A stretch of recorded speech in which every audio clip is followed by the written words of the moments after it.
All right, all right, all right. Good morning, everybody. I apologize for letting you in slightly late today. I'm gonna Classic. just wait. I'm just gonna wait a couple of seconds for people to come in, and we got Andrew Goodman here.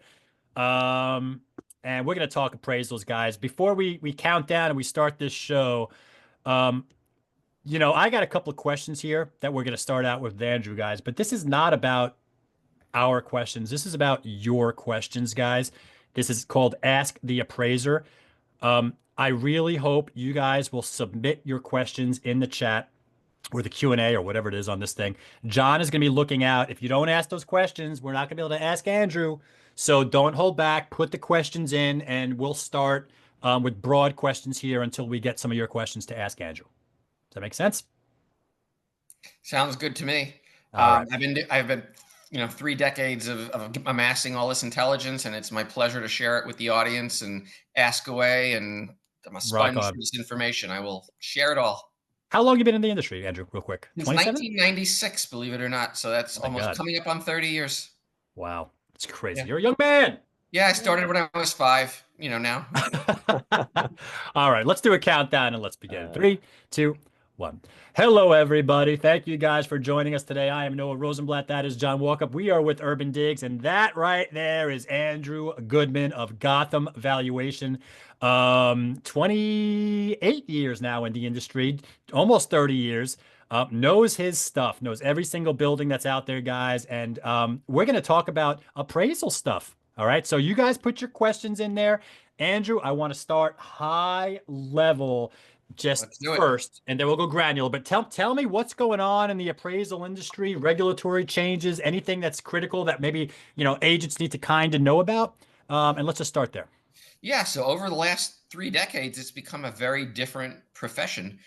Being an appraiser in the '90s, and even after that, it was a much less regulated process than it has been. Not even over the last year or 2 years, but I would say 5 to 10 years. Some agents may know of this, some agents may not have experienced it, but we are very much have our hands tied in what we can and cannot write in an appraisal by the GSEs, government sponsored enterprises, or however you want to label it, Fannie Mae and Freddie Mac, who are the ones that sort of consume, buy the loans on the secondary market. So they are the ones who determine what an appraisal must contain, what an appraisal must not contain. Sometimes that's contrary to what we want to do or what we feel is best in terms of appraisal methodology, and really becomes a challenge. The other significant piece is the shift, and this is not a surprise. More of the bank appraisal work is now funneled to us by third-party companies called appraisal management companies. I'm sure everyone who's tuned in is familiar with what those are. They're third-party companies who sort of just broker the assignments from a Chase, a Wells Fargo, a Citizens Bank to us, and they're not beneficial to the process at all. Profit they're for-profit entities that take a large chunk of the fees and are not really uh, get improving the process. They are not. The result is not better, efficient, more logical, coherent appraisals. It's usually an inferior product due to being extra chefs in the Right. kitchen. So Andrew, let This me is ask, sorry. is there a difference? Sorry, go ahead. No, you gonna No, follow up. I want to stay on that really quick and ask me. This is since the great financial crisis with this Yes, AMC this is companies, right? 100%. There was the notion appraisers were, the evil source in all the loans that were gone bad due to us having direct relationships with mortgage originators. So government decided, well, we can't have appraisers be influenced by the people who are hiring them for these, because they're just going to overinflate value. So let's put a wall up in between. And now the appraiser cannot have contact with the loan originator. There must be a third party entity that acts as a buffer. Yeah. So is there a difference in your mind when it comes to writing an appraisal that's for a bank versus for a non-bank? Absolutely. Big difference. Aside from the amount, aside from our fee, the hoops that we have to jump through, and the iterative process, and sort of fitting puzzle pieces, like fitting a square peg into a round hole, are all associated with getting a bank appraisal from a third party appraisal management company, which for myself, and I would say vast majority of appraisers in New York and otherwise nationwide is probably 95% of our business. There are very few appraisers who can really sustain themselves working solely on divorce and estate and non-lending appraisals. So you really can't even afford to keep be in business if you're not accepting this third party management company work for large institutions. Interesting. Guys, we already got a bunch of questions in the Q&A. The chat's disabled, but the Q&A is open. Put your questions in the Q&A. We are going to get to those questions. I promise you. I just have a couple more questions here, and then we're going to go there. So keep going at it. Andrew, what, in your opinion, is a fundamental valuation concept that agents would benefit from understanding when looking at comps for a property? That is an excellent question. And this actually ties into sort of what we have to do for a lot of specifically for bank appraisals. And the key word here is bracketing. That's the word of the day. So what is bracketing? Like March Madness NCAA brackets? Kind of yes and no. Bracketing, means that if you're valuing a property, whatever it is, it has certain features. It has 2 bedrooms, it has 2 bathrooms, it has a terrace, it has a view, it has a doorman, whatever it may have. Those are all attributes of that property. Bracketing means that when you're looking for comps and you're selecting comparables, it is important or almost critical to have some comparables that bracket each of those features. So if I am appraising or valuing a property that has a 75 square foot balcony, it is important for me to have at least some comparables. If not every single comparable needs to bracket every feature, but I need to have at least one or some comparables with that same feature. If I do not, then the feature is not bracketed, and that would be the example of an unacceptable submission to let's say a third party appraisal management company or a bank. They would say, hey, you have 3 non-balcony comps or 5 non-balcony comps for an apartment with a balcony. Yes, you can adjust for all of those features. Everyone needs an adjustment, but we don't want to see the report this way. So we need you to have one comparable with the same feature that does not require an adjustment. So yes, this is a bank requirement, but since you frame the question as what is useful for an agent to know, this is actually a very valuable premise that anyone should understand in valuing a property, even if it's not for a bank, because that is how it helps frame what you adjust for each feature. I don't want to deliver a report to yourself, to a private individual, to anyone with an unbracketed feature. I don't want to have 1,000 square foot apartment and have all of my comparables be smaller or have all of my comparables be larger. I don't want to have an appraisal which is on the 22nd floor and have all of the comps be on the 5th floor, the 9th floor, all lower, or all, on the 50 some odd floor.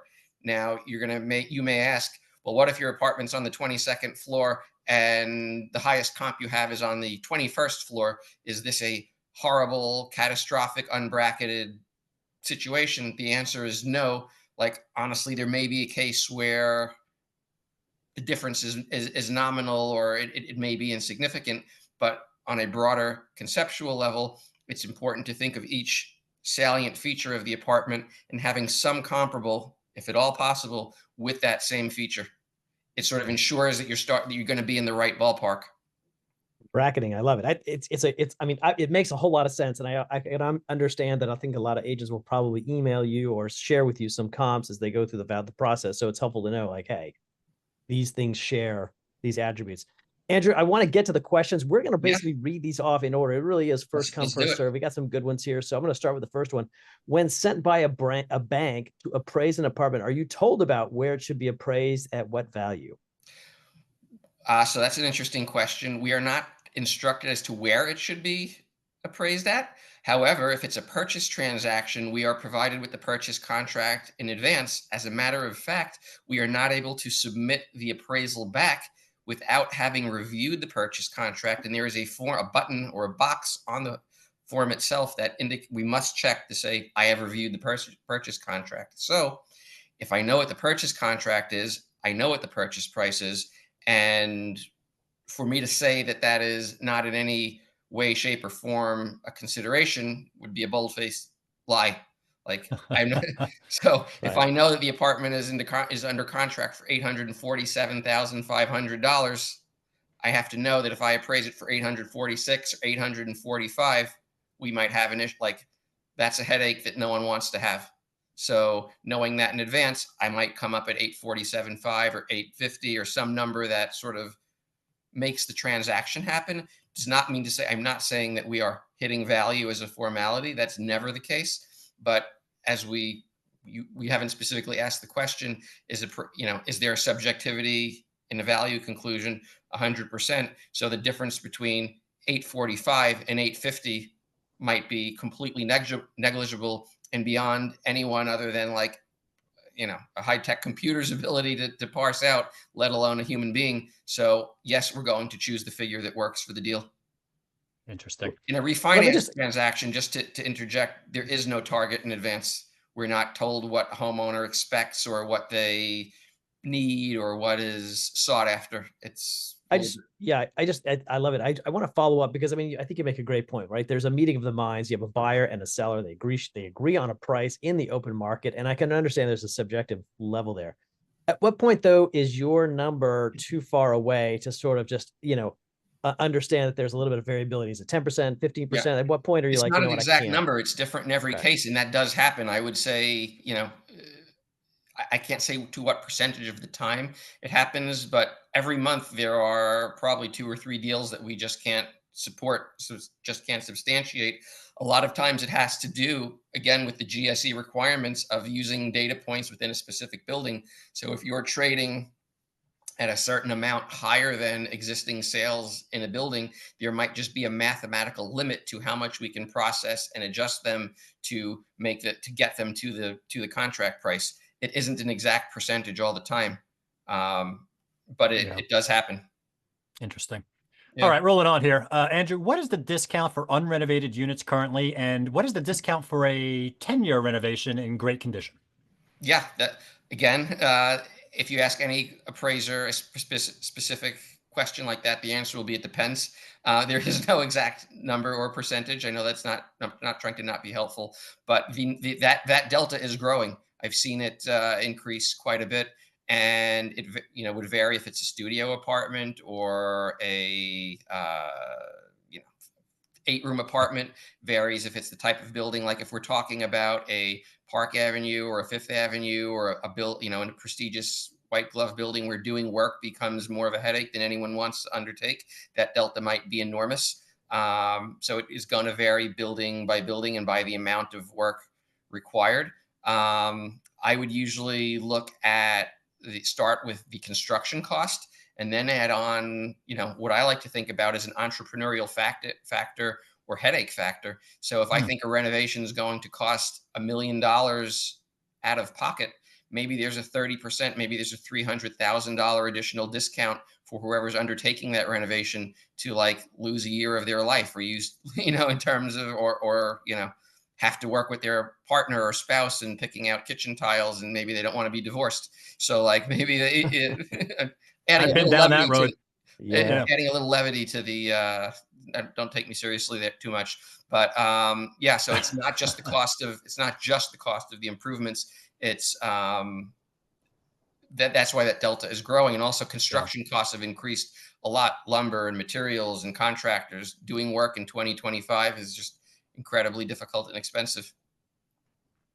I have to, before I get to the next one, I just want to ask. So Andrew, when you walk down the street, do you look at a building and do you admire the architecture, or you're like, oh, some work rules. Oh, hallways need renovation. Oh, this one's gorgeous inside. I mean, how do you view Manhattan real estate? I'm just curious how you think about it as you walk down the street on a normal day. I do admire the architecture for those that I like. I do think about it, and I actually think about it in terms of floor plans and unit mix. So if I'm walking down Central Park West, for example, I can go past the Majestic and visualize like, okay, A, B, C, D, E, F, G as it wraps around the building, and say, okay, the C and the F are the front corners, and they're 8s, and like there's 6s in the middles, and so, so that's like how I've been in certain blocks or avenues where there are known buildings. I also look at it as habitually in terms of like how difficult the appraisals are or how difficult transportation is. So if you send me down to like FDR Drive, I might not appreciate the architecture. I might think like, man, this is a 15-minute walk from the F train in December, and I don't want to go here.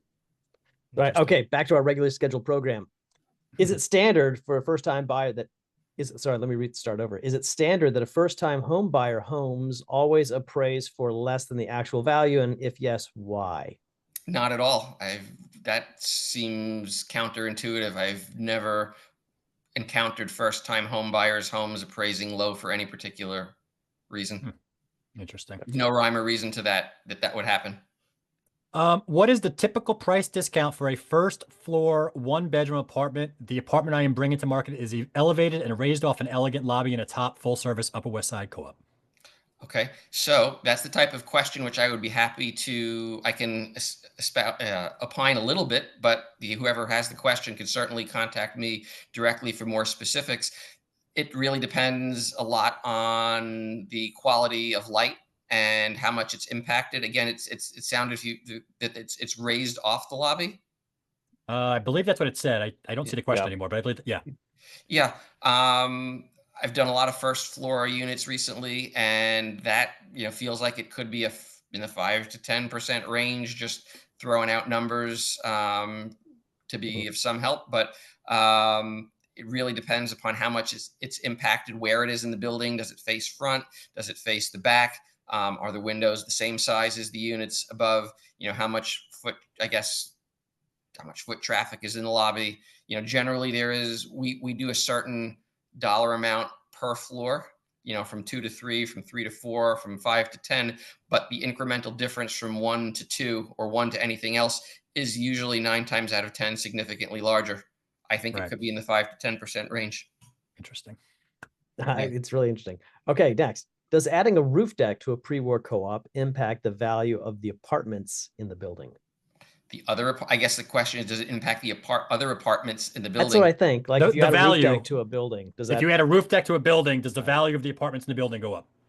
Like, again, if we're talking about a common amenity, like are we adding a common roof deck for everyone to use? Then the answer would be sure, depending, again, is there an assessment to cover the cost of this? Does it increase monthly charges? Those would be factors in terms of building it and maintaining it. All else being equal, all else being equal, a roof deck is a very sought after amenity that should increase the value of all other residential apartments, even the ones that don't. I mean, assuming it's not something that anyone has direct access to, the second floor unit might enjoy it just as much as the 11th floor unit. Right. On new development appraisals, are appraisers aware of concessions negotiated between buyer and sponsor? Fascinating question. So yeah, we get dinged on this, dinged on this all the time. So this is a case of reading the purchase contract. Every time we get a new development appraisal, we're provided with the purchase contract, and it's usually buried. It's 9 times out of 10, it's buried somewhere in there what the concessions are between that the sponsor is giving, and we have to figure that out. So as soon as I get a new development contract, I'm like, oh, now I got to read this, because in a normal contract, I go to the first page and say, okay, here's the sales price, here's the sales date, here's the shares, here's the common charges, buyer's name, seller's name, I'm done. New development, now I got to go reading through this 45-page document to find out who's covering the mansion tax, who's covering the sale, all state and city transfer taxes. So yes, we do know about them.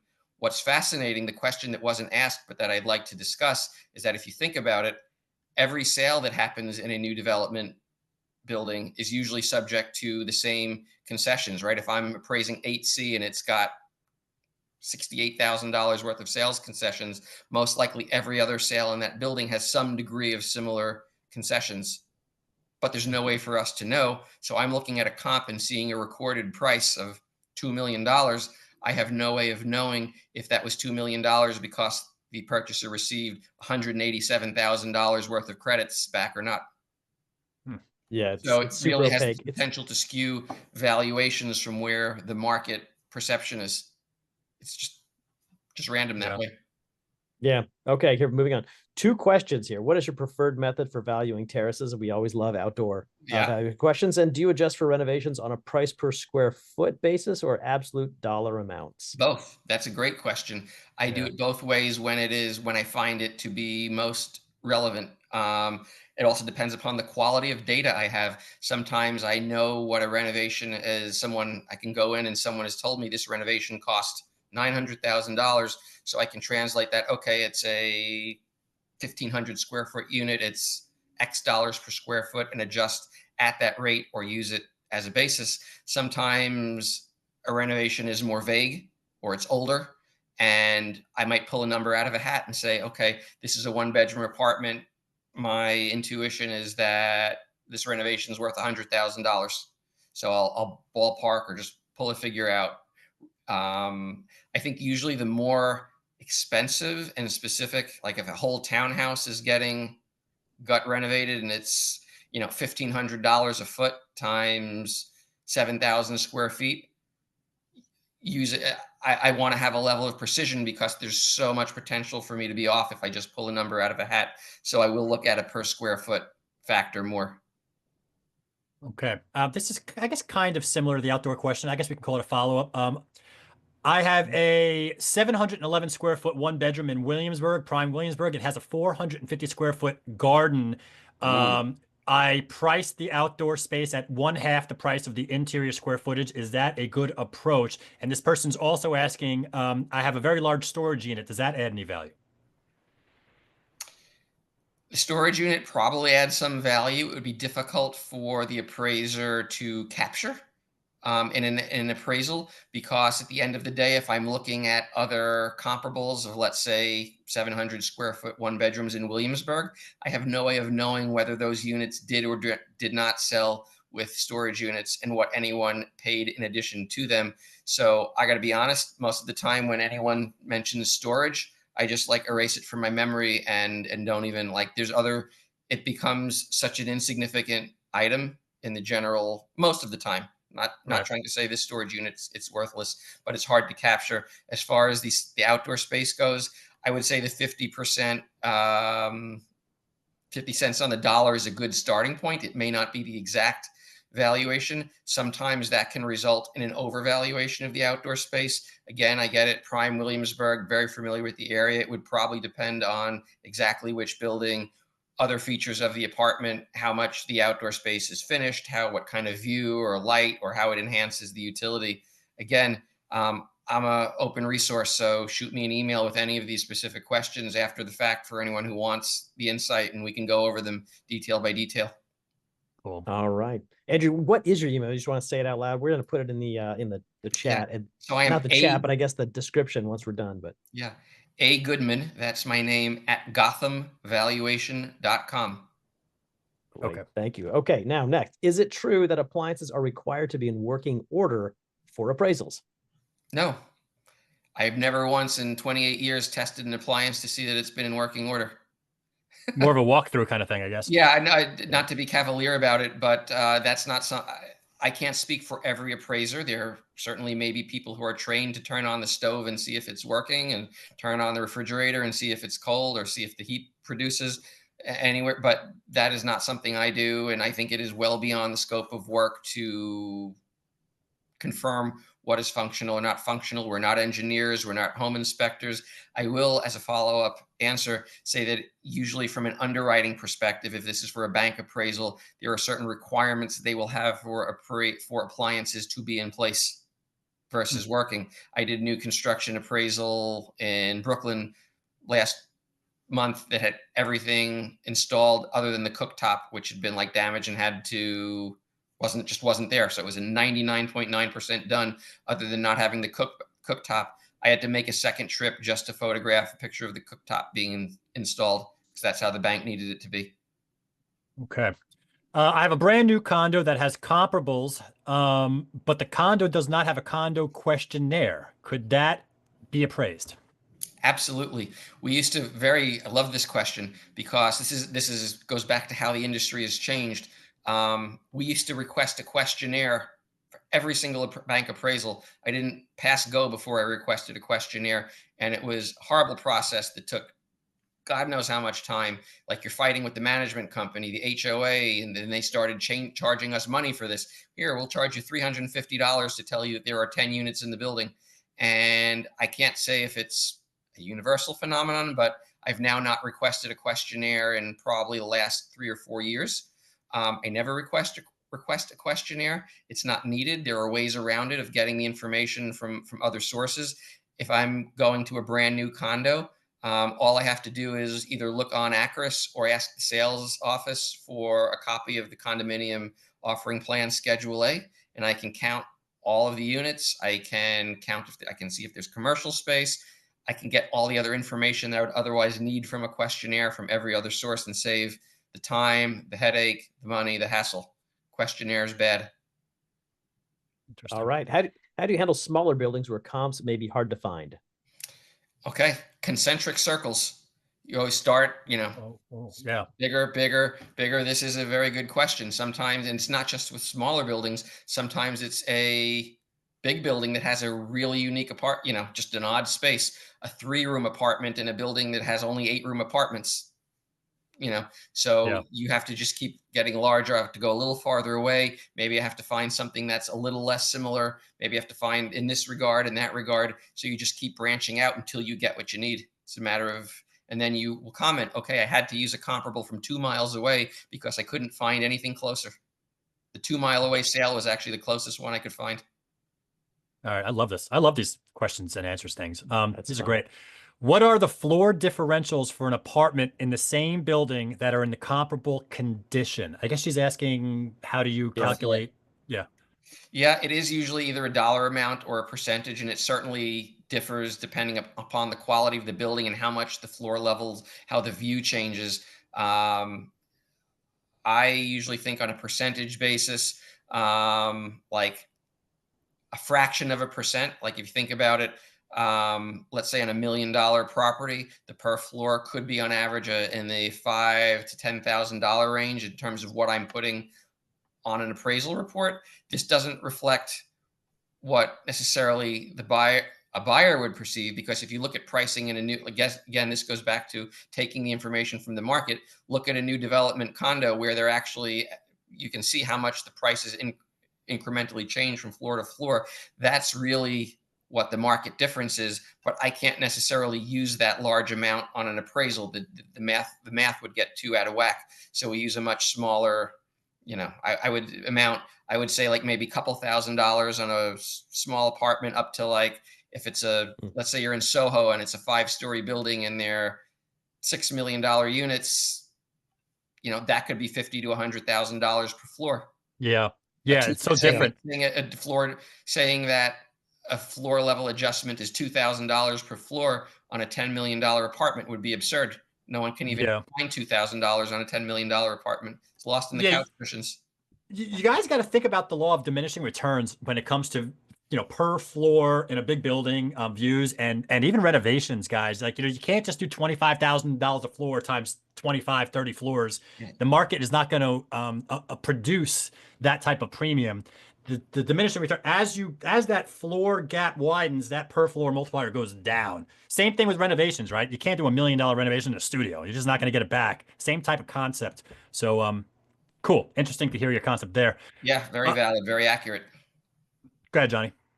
Yeah, I was gonna say, this is the next question. What's the value of an additional bedroom, bathroom? I guess maybe like a junior 4 kind of thing. You put up that wall, do you get credit for that bedroom kind of thing? Yeah, again, that depends upon what it is. I don't think more is always better. I mean, otherwise you'd take an apartment and subdivide it into 10 rooms and be like, look, I got 10 rooms, multiply it by, it doesn't work that way. So I think it depends upon incrementally, the value difference. But if you're like, let's say a 900 square foot apartment, a 900 square foot 2-bedroom apartment is just dramatically more valuable than it could be than a 900 square foot 1-bedroom apartment. Whereas the difference, if we're talking about an extra between the 8th room and a 7th room and like a big 3,000 square foot apartment, well, it depends on what it is. Is it a big room in the front? Is it an additional maid's room? Bathrooms, I think, was part of the question. Those are certainly valuable. Up to, again, there's always diminishing returns. The addition of a 4th bathroom, might be marginal, but in a classic 7, the difference between having a 3rd proper bathroom versus a 2nd one could be, a 6-figure difference. It could be $100,000, $150,000 for changing the use of the property. All right, we got a lot of questions coming in. We're gonna have to speed around this. Do monthly carrying costs factor into the appraisal value? Very largely, yeah. I've actually, as a personal decision, started amplifying how much that counts. recently. I thought I came to the conclusion that I was under accounting for how much that makes a difference. And there are different ways of approaching how you account for monthly carrying charges. What I think a lot of people overlook is analyzing the monthly carrying charge relative to the size of the apartment.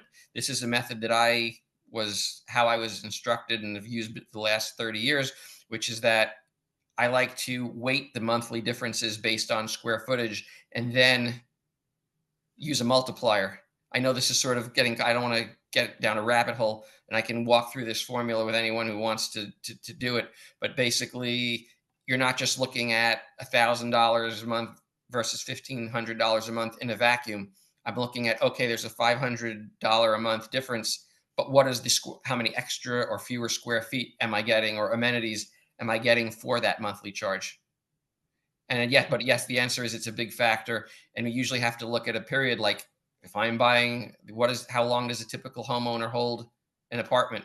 7 years, 10 years, 5 years. So if it's $500 a month difference over a decade, that's a big factor.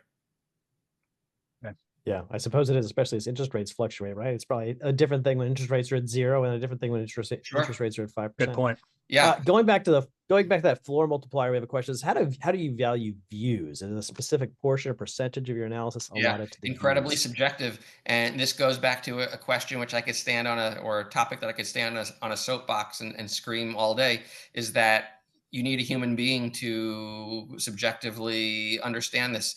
AI can't do it. AVM can't do it. Any of these fancy technological tools can't really get you there as far as understanding, like, how much more is it worth to face Central Park than face the Hudson River, than face the trash chute looking the other way versus facing interior. It is usually a dollar amount or a percentage adjustment, and it's different in every case. I mean, it could be dramatic. I've seen it be a third of a property's value. If you are on Central Park West or Fifth Avenue, facing the front versus facing the back, different worlds. Even in subtle cases, there's a view break where I've seen 5 or 10% for your mid block, and all of a sudden you clear the building across the street, and there's a quality of light and openness that you don't get.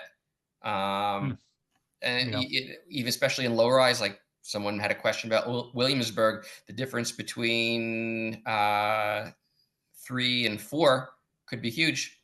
In fact, I did an appraisal in Carroll Gardens just this week, which was a ground floor unit. And as soon as you get off the ground, if you're looking at floor through townhouse comps, once you're on 2 and 3, infinitely more valuable. Interesting. Yeah. What repairs or upgrades would significantly increase a property's valuation? That's a hard question to answer. I would say that for the most part, if something were a fixer-upper, I don't know that you're going to get the value back in doing a ton of work. There are probably a baseline level of repairs or making something borderline presentable that would be good investments to make in marketing a property, i.e. a basic paint job, replacing obvious, what I would call deferred maintenance. But I guess generally all improvements should increase a property's value. I think what we look at also as part of this question is how appropriate are those improvements. Putting in the most expensive taste specific improvements is really not a good economic idea. It might be great for your enjoyment of the property, but don't expect that to multiply your returns over future years. Right. And this is kind of a follow-up, I guess more building wide, but do ongoing assessments factor into your valuations? Not typically, unless there's one caveat, which is sometimes we see assessments that are really indefinite and meant to be like the building wants to increase the maintenance or the common charge, but doesn't want to increase the maintenance or the common charge. So like, we'll just indefinitely assess a significant amount. In that case, what I typically do is I'll just in my head assume that it's all one monthly charge. So it's not just the $1,100 maintenance, it's the $300 in perpetuity. So I'm thinking of a $1,400 charge. But other than that, I see most times if there's a large assessment that's not ongoing, either the contract will stipulate the seller pays it at closing, so there's really no assessment to the buyer moving forward, or if it's a modest assessment for some, I don't know, capital matter, it really becomes too difficult for us to look at. And we're just like, okay, assessment. Right. Do you make adjustments for markets that are rapidly increasing? Aha. This is actually points. Glad you asked that question. Today is February. Well, I didn't ask it, but yeah, somebody did. No, I'm glad that someone asked that question. Today is February 4th, and February 4th is a significant day because there is new guidance coming to us from Fannie Mae, specifically relating to adjusting for increasing and decreasing markets. Hmm. They are making it infinitely more difficult and challenging for appraisers to support time adjustments. So typically, if a sale happened 11 months ago and the market has run up a lot or gone down a lot, I could say, you know what, I think that market's higher now by 11%. So I'm going to adjust it 1% a month and bring that older comp up or down, however I need to do it. As of today, that's no longer going to be, literally today, no longer possible. They are, because I think the notion is we need greater competency, we need greater support for this. They're making it obtusely difficult for appraisers to substantiate any adjustment for market conditions. So what I think you're going to have happen, because I know this is what I'm planning on, as any sane proprietor or appraiser would do, is simply not adjust for market conditions. I know you're going to, like, the shrieks, like, how is this possible? Doesn't this mean that you're not going to accurately value my property? In one hand, the answer could be yes, but a knowledgeable appraiser is probably going to find another way around another way to reinvent the wheel. Like, I might have to not use the comp from 11 months ago and find another comp from last week that may be not as good of a comp, but better reflect where the market is today in order to get value where I know I need it to be. Because if I take a sale from 6 months ago and try to adjust it up or try to adjust it down, the amount of time and energy and resources spent that I will have to spend to substantiate that to Fannie Mae, not even worth endeavoring to do. And I am certain that 9 out of 10 appraisers will have the exact same point of view. I mean, we work in the same industry, but this is such a different world. It's such a different right? world. Yeah. Totally different. The conclusion is the same.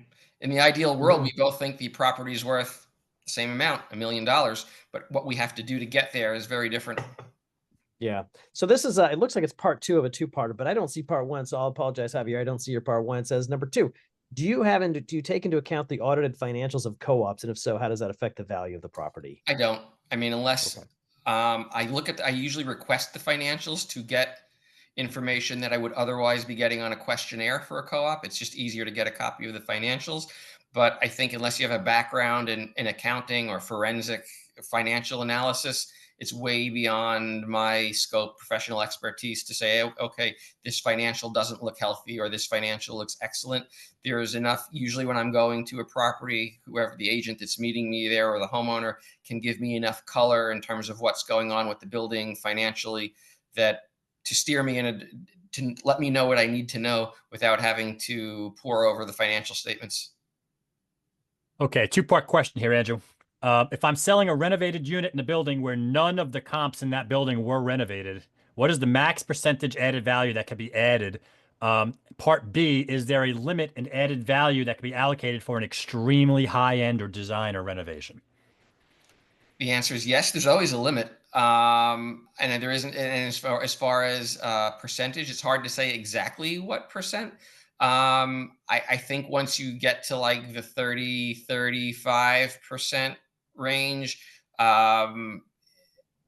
you're going to start to like lose credibility. Again, this also circles back to the concept of bracketing. If, let's say, I have an extreme renovation and none of the comps in the building have been renovated, and I have to take every sale in the building and say, okay, we're goosing it by 30 or pushing it by 30, adjusting it, those are better words, 35%, I need to then go outside the building and support that. How do I support that? I have to quote unquote bracket it and go to a different building and say, okay, here's what people have paid for equivalent renovations in a comparable product. And it gets me to the same range or the same conclusion without needing any adjustment for renovation because they've been renovated to an identical standard. Then if I find 2 or 1, 2, 3 of those sales, I can take 10 sales and adjust the crap out of them to say, okay, because there's enough support, this demonstrates what the renovation is worth. Okay. All right. Next, do you have any recommended guidelines for agents when it comes to making basic adjustments like view outdoor space? That is a general question. I mean,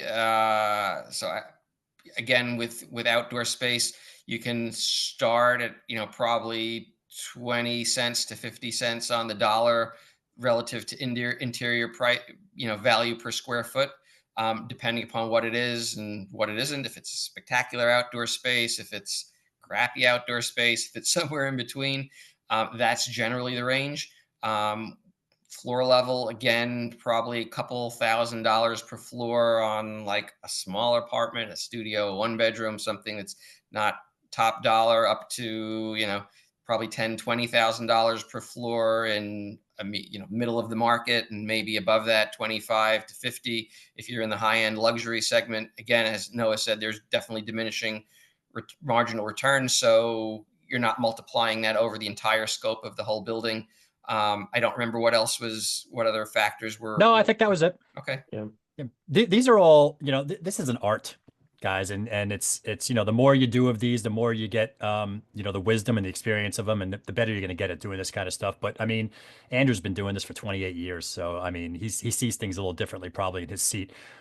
Just wanted to say that. Let's move on. I love this question. Douglas, excellent question. In picking comps, is recency a more important factor than proximity? What is the trade-off? They're both equally important. I think you have to look at both factors. And again, it's not just proximity, it's similarity. So I can find a comp that's very proximate, but very different because it's specifically, like, I could be on the same block if I'm looking at a townhouse, and if it's the house right next to a parking garage, it's very proximate, but it might be very different from the house that's, amongst a beautiful row of uninterrupted historic homes. So, you have to look at what is a similar location rather than just proximity. And recent is only important in terms of how much the market's changing. So in a stable market, a comp from 11 months ago that checks every box, that's a mirror image apartment, might be more valuable than a comp from yesterday that is in a dissimilar building. So I'm always looking for similarity and relevance. While it's like a moving target, I'm considering 8 things at a time. All of these factors. Yes, it's proximate. Yes, it's recent. But is it also in a similar style, similar layout, similar renovations? All of these things. Yeah, I just want to say one thing before John goes to the next question. In the classes and the workshops we do of our pricing course and our comps course on UrbanDigs, we talk about recency and relevancy all the time. It's like the big thing. It's always a battle between recency and relevancy. I also think that every building kind of trades in its own unique way here in Manhattan. You know what, guys, we're agents. We are not appraisers. We do not have a contract price. We do not have Fannie Freddie guidelines. Sorry, Andrew, I'm saying this actually. No, this is true. But we operate in a different world. We're tasked with what is this property worth without seeing what the market tells us is worth, and without having restrictions and regulatory elements on top of us restricting us. With that said, if you have a relevant comp that is 10 or 12 months old, and you have a recent comp, but it's not relevant, that sold a month ago, I'm just saying, for us agents here, I would look at that relevant comp from 10 or 11 months ago and keep it in the building and try to adjust for time if you can. I think it's going to be a much easier kind of a thing. That's just my thoughts on that. John, go ahead. Okay. Next question. How do you evaluate a mixed use property, partial commercial, partial residential? How does that figure into your analysis? I mean, to be honest, I actually don't. I try to limit what the scope of my practice. I mean, again, and in what context, I actually don't do a ton of commercial or mixed use valuations. I mean, because it would, again, depend on what the mixed use is. Is it retail? Is it, what is the highest and best use of the property? Can it be made into something else? It's not something I typically, doesn't really come up in the scope of what I do 90% of the time. Got it. Okay. We got 10 minutes here, guys. We're going to do as many questions as we can. Andrew, you got 10B, you got 15B. Same line. 10B, 15B. One of them is obstructed. 10B is obstructed. 15B is open city view. Any idea what the delta might be there? Yeah, that could be 10 to 15%. Probably 10. Okay. My appraisers like round numbers. It feels like it's more than 5 and not quite 15. It's really 10%. In a vacuum. I don't know which building it is. I don't know how it's renovated. I don't know if it's a 3-bedroom or 1-bedroom. You're putting me on the spot. I'm saying 10%. I like it. Meet in the middle. All right, next. I like this question. Do you modify the value for an HDFC co-op in an appreciable way compared to the market rate and based on what variables?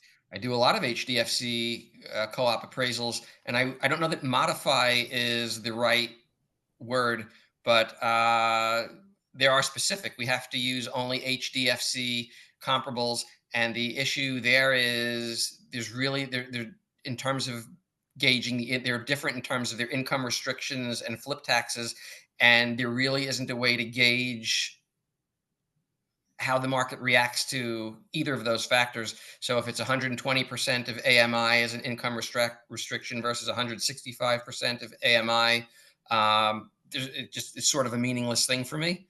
It ultimately, so the real answer is it's a crapshoot. If I find 4 or 5 HDFC comparables and make it work somehow, like it's really no one knows.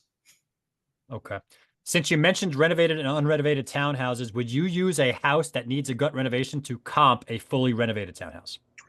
If I had to, there have to be again. So this goes to relevancy. If it's compelling for some reason, if I've got a checklist in my head of 8 different factors that make a house a good comp in terms of it's recent, it's in a certain neighborhood, it's got a certain architectural appeal, a size, features, whatever it is, and the one box that is unchecked is that it's needs a gut renovation and one's been gut renovated, I might choose to use that comp and say, okay, I feel comfortable in making a large adjustment for this one factor because it's aligned in every other category. Versus if it doesn't check any of the other boxes or checks fewer of those other boxes, I might throw it out. Like let's say, Okay. case in point, I'm appraising an historic house on Charles Street, and it's been gut renovated, and there's a comp next door that is ostensibly the same house, but it needs a gut. I might say this is otherwise the perfect comp. I'm just going to account for the fact that it's unrenovated. All right, here's one. What if you see water damage or mold during the appraisal, sorry. Oof. I try to ignore it. Try not to breathe too much. Try not to, right, trying to get wet. Mask up. Probably, it depends on I probably have to report that back to the bank and have them advise further because we're not qualified. I'm not a mold remediator or knowledgeable in structural damage. So I probably have to put in some hypothetical, or I put some hypothetical conditions into the report that says this is appraised at X number of dollars, subject to the assumption that there's no structural or environmental contaminants that would make it unmarketable or uninhabitable. Please refer to an appropriate other expert to get that guidance. Okay. If you have a client that is selling their apartment after only 1 year, do you look at the price that he bought it at, or do you look at the comps in the market at the moment when you appraise it? Both. It is an actual good question. It is a reporting requirement, so that you have to report any prior sale of the property within 36 months on the appraisal. So as a matter of practice, I will look back to see what someone paid for it. What someone paid for it, of course, cost does not equal value. That may or may not translate to market value today. I like to look at that prior sale in the context. Does it look to have sold at about the right market value price at that time? If so, I might think in the back of my head, okay, the market hasn't changed much, so it probably is worth about what they paid for it a year ago. Or I know the market's much hotter or weaker, therefore it should be higher or lower. But as a matter of just formality, I don't simply equate value a year ago to value today, but I do have to track it. And what's important is if there's a discrepancy, I have to account for it. If something sold for $800,000 11 months ago and I'm now appraising it for $950,000, I have to explain to the bank why it's gone up in value. Otherwise, they're going to come back at me.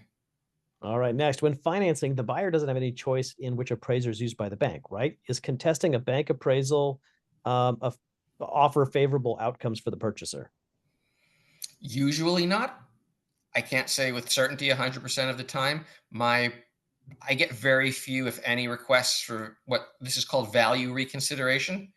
It's because usually we're not wrong. I mean, I don't mean that in a wrong way. But in order to you have to usually, in order to substantiate a value reconsideration, you have to show that something was overlooked. The appraiser missed a bedroom. These are better comps. The appraiser didn't look at these factors.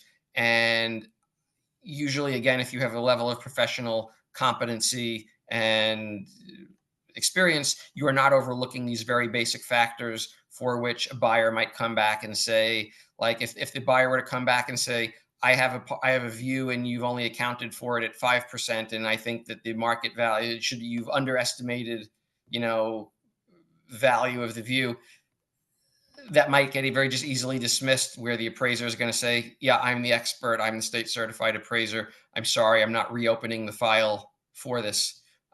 Whereas if the notion is, I'm buying 10A and you missed the sale of apartment 11A, which happened last month at a certain price, that's sort of evidence. They're like, oh crap, how did that happen? You know, Right. but more often than not, my sense is that value reconsideration is unfortunately not productive. Usually the better option, regrettably, is to start a different process, you know, find different bank to start the same process so they can have a new appraisal done. But there's a question sort of similar to that, which is, do you welcome the comps from brokers? I take them all. I don't usually need them. Sometimes depends on how they're presented. If someone is going to print off the list of sales from Street Easy and hand it to me, like, okay, thank you, but I also have access to Street Easy. If you're going to say these are the last one bedroom sales in the building, yes, that is part. I can also research the last one bedrooms, and you know, and also many agents feel like it's part of their responsibility and diligence to do this. And I am not putting it down. Like, go ahead, do that. Hand the comps to the appraiser, whether they turn them out, whether they use them, whether they throw them out, whether they do their own research. You certainly don't want to put yourself in a position of, if I showed up and I didn't give the appraiser anything, like God forbid something goes wrong, why should the onus be on you? That being said, what is truly helpful is when there's some color or actual analysis to it. There have been times where the broker has made my life, agents made my life so much easier, because they've pointed out, like, here's a list of 3 things that are really similar that I've sold in the neighborhood within the last 120 days. And it saves me the time from having to go and find those really great comps. So if you know that they're useful, and how there might be key, also, how are their key differences? You know, this comp is 20% higher because it, whatever it has, or it's 20, this discard this one because, you know, I know that no one ever came to see it because there was water damage, or the couple was getting divorced, or, you know, someone died in the space. Therefore it's, yeah. All right, I only got time for a couple of questions, guys. Listen, we've answered 40 questions so far, so I apologize if we don't have any questions answered. Guys, Andrew A. Goodman at GothamValuation.com. You can email him, and you can ask him whatever you want. He's great. Let's just do a couple more questions, and then I got to go. I got a 12 o'clock here. Have you seen discounts given to apartments and buildings close to or adjacent to firehouses? That's an interesting question. I would say it doesn't Yeah. come up enough that, Okay. that I really haven't noticed that specifically. I mean, Okay. maybe that's an outside of Manhattan issue, maybe more. Okay. Johnny? Yeah. I guess the question is, today's market better or worse than 2015? How do you compare markets in today's market versus other markets? That's a good question. If you got a seller from 2015, he's selling it today, what are you thinking? Yeah, again, it depends upon what it is. I mean, I think the standard operating mindset was, well, it's 10 years later, it must be worth a lot more. I think that's really not the case. I've done a lot of appraisals recently, especially like in older pre-war buildings where value's off. Like, it was a losing investment over the last 10 years.